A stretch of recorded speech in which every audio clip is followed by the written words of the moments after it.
I'll be honest with you, I've never seen so many retirees make the same mistake, and it's probably one that most people might not expect. It's not buying the wrong stock, it's not retiring 1 year too early, and it's not whether you picked the right mutual fund. The mistake I keep seeing is people will spend 30 to 40 years building their wealth, but then will spend little to no time at all learning how to actually spend that wealth once retirement begins. They know how to save, they know how to invest, but the day the paycheck stops, the job of the money changes completely. And when the strategy doesn't change with it, that's where problems begin. Because building wealth and using wealth are completely different skills. So why is this happening? Retirement today looks very different from what it did in past generations. 1, people are living longer. 2, pensions have pretty much disappeared. And 3, healthcare costs are becoming more unpredictable and frankly more expensive. And retirees are hearing nonstop opinions online about what they should be doing with their money. A 65-year-old today has a very meaningful chance of living well into their 80s, and a lot of couples will live well into their 90s.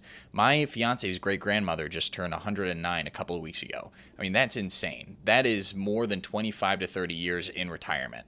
And that's what people are living to nowadays. I know 109 is, a far off example, but people are living longer. So while many people will still think of retirement as a finish line, it should be thought of as a brand new phase, so a new starting line that can last decades. The problem is a lot of portfolios are still built like nothing's changed. A lot of disciplined investors did exactly what they're supposed to do while they're working, meaning they consistently saved, they invested through the ups and downs, meaning the dollar cost average, they ignored those panic headlines, and they did everything they're supposed to do during an accumulation phase, and the compounding got them to where they needed to be. While you're still working, market drops can actually help you if you consistently keep on saving. But while you're retired, making withdrawals from your account, those same drops could then hurt you or alter your entire plan when it comes to how much you can take out during a given period while the market is down. This is often called sequence of returns risk, where poor market returns early in retirement will have a greater impact than poor market returns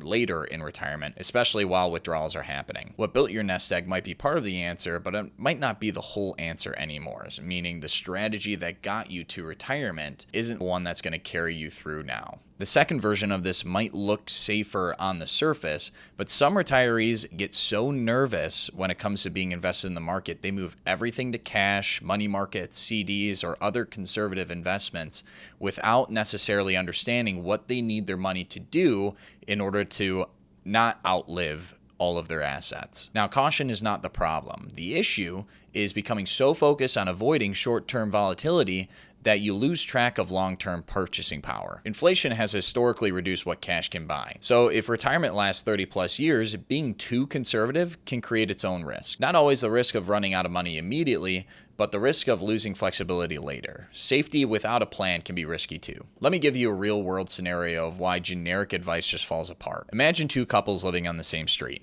They both retire at age 66, and they both have $1.2 million saved. If you only looked at the account balance, you'd assume that they need the same portfolio, but their lives look nothing alike. The first couple owns their home outright. They have 2 Social Security checks coming in. Their kids are doing well. All they want to do really is go on vacation and maybe take their grandkids to Disney every once in a while. And now they're talking about potentially joining that golf club they've always talked about. The second couple still has a mortgage. One spouse is handling all the finances. The other one wants nothing to do with it or little to do with it. Healthcare costs are higher than expected. They're helping one adult child through a rough time, and they might need to replace a car soon. Same balance, same age, totally different realities. If both couples are handed the exact same portfolio just because they have 1.2 million and retired at 66, one of those couples will be mismatched. Equal balances do not create equal retirements. Another mistake people make is thinking that retirement is one long steady phase, when in reality, retirement is many stages. Many people have active early years in retirement where their spending might be higher. They travel more, they go out to eat a little bit more, they want to spoil their kids, do the renovations on their house that they've always talked about, or just do things that are more expensive in their early years. Later years might be slower, simpler, then eventually healthcare and support costs will rise. Some planners call these the go-go years, the slow-go years, and the no-go years. The point is simple.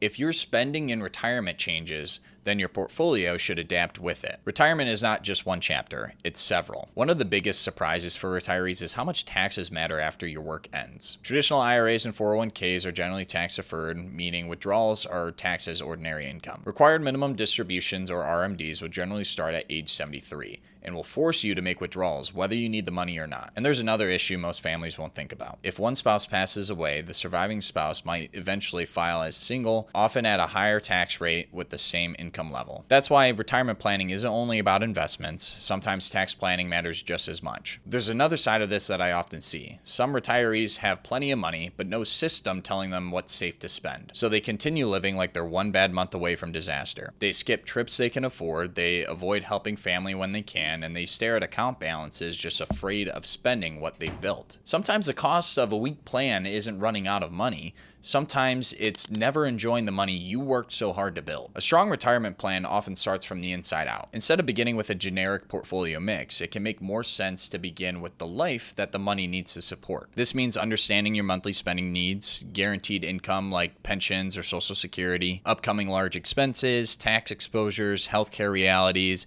and how much flexibility exists if markets struggle for the first few years. Once those pieces are clearer, investments become tools. Cash can support your short-term needs.